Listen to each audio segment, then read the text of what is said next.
மன அமைதியை தேடி அடிக்கடி மலைகள் இல்லைன்னா வெளியில எங்கேயாவது ஒரு டூரோ ஒரு கோவிலோ ஒரு உபன்யாசம் இந்த மாதிரி விஷயங்களை தேடி அடிக்கடி போகக்கூடிய நபரா நீங்க. அப்போ உங்களுக்காக தான் இந்த வீடியோ. இந்த வீடியோல நம்ம எதை பத்தி பார்க்க போறோம் அப்படின்னா மன அமைதி. மன அமைதி அப்படிங்கிறது வெளியில இருக்கா?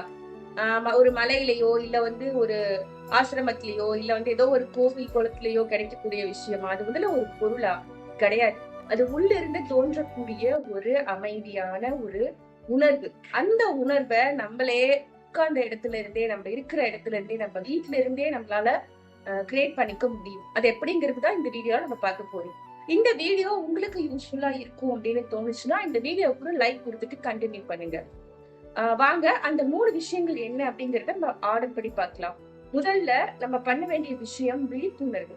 அதுக்கப்புறம் வந்து டிட்டாச்மெண்ட், அதாவது எல்லாத்திலிருந்தும் கொஞ்சம் விலகி நிக்கிறது.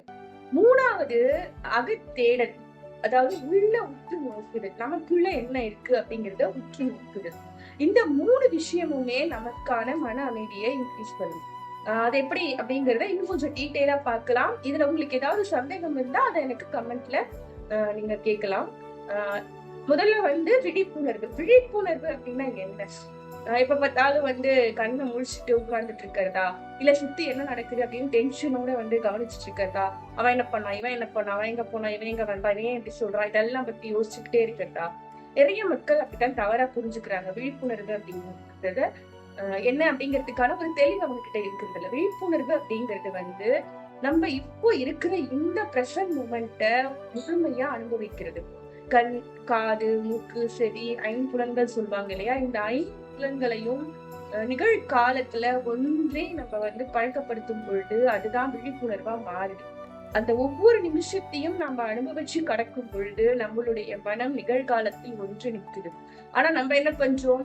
நம்மளுடைய மனசை கொண்டு போய் ஒண்ணு கடந்த காலத்துல வச்சுருவோம், இல்லாட்டி எதிர்காலத்தை பத்தின ஒரு சந்தேகம், கவலை, கேள்விகள்ல கொண்டு போய் புதைச்சிருவோம். இது ரெண்டுமே நம்ம மன அமைதியை சிதைக்கக்கூடிய ரொம்ப பெரிய விஷயம். சோ இந்த தவறை இனிமே நீங்க செய்யாதீங்க. அடுத்தது என்ன அப்படிங்கிறது ரொம்ப பெரிய ஒரு கொஸ்டினா இருக்கும். என்னடா இது என்ன சொல்றாங்க டிட்டாச்மெண்ட் அப்படின்னு சொன்னாங்களே, டிட்டாச்மெண்ட்னா எப்படி எல்லாத்துல இருந்து எப்படி விலகி இருக்கிறது? நான் உடனே சன்னியாசம் வாங்கணுமா, நான் துறவியா மாறணுமா, அந்த வனத்துல போய் சேர்ந்து துறவி ஆகிட்டா, இந்த ஆசிரமத்துக்கு போய் சன்னியாசம் வாங்கிக்கிட்டா, இந்த காசிக்கு போயிட்டா, ராமேஸ்வரம் போயிட்டா, அது கிடையாது துறவு அப்படிங்கிறது. டிட்டாச்மெண்ட் அப்படிங்கிறது அது கிடையாது. மனதுல இருக்கிற அந்த ஒரு மோசமான உணர்வுகள்ல இருந்து நம்மள ஆட்டி படைக்கிற அந்த உணர்வுகள் இருந்து நம்ம விலகி நின்று பாக்குறது. அடிக்கடி மனசுல கவலை, கோபம், ஏமாற்றம், தோல்வி, பயம் அப்படிங்கிற எண்ணங்கள், உணர்வுகள் எழுந்துகிட்டேதான் இருக்கும். அதுல இருந்து விலகி நின்று ஒரு வேடிக்கை பார்க்கக்கூடிய ஒரு 3வது நபரா நீங்க உங்களை மாத்திக்கும் பொழுது அந்த டிட்டாச்மெண்ட், அந்த விலகல் உணர்வு தானா ஏற்படும். அதுதான் உண்மையான துறவு. நீங்க பண்ணிக்கிட்டு இருக்கிற வேலையிலிருந்தே உங்களுடைய குடும்ப வாழ்க்கையை தொடர்ந்து வாழ்ந்துகிட்டே இருக்கிற நிலையிலிருந்தே இந்த டிட்டாச்மெண்ட்டை நீங்க கண்டிப்பா ரொம்ப சிறப்பா பண்ண முடியும். உங்க மனச நீங்க கவனிக்க தொடங்குங்க. மனசுக்குள்ள எழுற எண்ணங்களை தொடர்ந்து கவனிக்க தொடங்குங்க. அடுத்தது ரொம்ப ரொம்ப முக்கியமானது, உங்களுக்குள்ள நீங்க பாக்குறது அகத்தேடல்.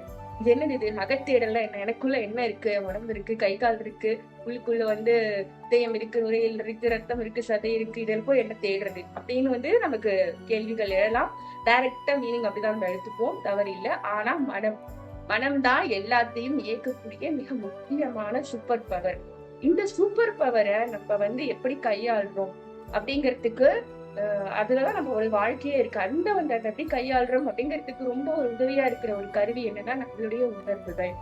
அந்த உணர்வுகள் எதை சொல்லுது? இப்ப எனக்கு உதாரணத்துக்கு ரொம்ப டென்ஷனா இருக்கு அப்படின்னா அந்த டென்ஷனுக்கான காரணம் என்ன அப்படிங்கறத கொஞ்சம் கொஞ்சமா உள்ள போய் தேட தொடங்குங்க.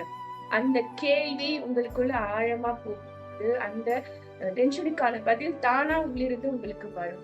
தொடர்ந்து நீங்க இந்த வகையில உங்களுக்குள்ளேயே நீங்க தேட தொடங்குனீங்க அப்படின்னா இந்த ஒரு பயணமானது உங்களுக்கு ஏன் எதுக்கு அப்படிங்கிறது புரியும். நீங்க உள்ளுக்குள்ள தேட தேட மன அமைதி அப்படிங்கிறது தானா உங்களை தேடி வரும். அது வெளியில இருந்து வராத, உங்களுக்குள்ள இருந்து உங்களை அடையும். இதுதான் இப்போ இருக்கிற இந்த ஒரு டென்ஷனான காலகட்டத்துல நம்ம மனசு பதட்டம் இல்லாம, டென்ஷன் இல்லாம, கோபம் இல்லாம ஒரு நம்மளுடைய வாழ்க்கைய ஒரு நிதானத்தோட அமைதியோடு கொண்டு போகிறதுக்கான ஒரு முக்கியமான 3 விஷயங்கள். இன்னைக்கு இந்த வீடியோல நீங்க புதுசா ஏதாவது கத்துக்கிட்டீங்க அப்படின்னா எனக்கு அது ரொம்ப பெரிய சந்தோஷம். சோ அது உண்மை அப்படின்னு நீங்க கத்துக்கிட்டீங்க, நான் உங்க வீடியோல தெரிஞ்சுக்கிட்டேன் அப்படின்னு நினைச்சீங்கன்னா, நம்மளோட மைண்ட் மேஜிக் சேனலுக்கு சப்ஸ்கிரைப் பண்ணிடுங்க. அப்பதான் யூடியூப் நம்மளோட வீடியோஸ தொடர்ந்து உங்களுக்கு கொண்டு வந்து காட்டும். சோ நம்ம இன்னும் ஒரு சூப்பரான வீடியோல ஒரு நல்ல ஒரு விஷயத்தோட உங்களை வந்து மறுபடியும் நான் சந்திக்கிறேன். நன்றி.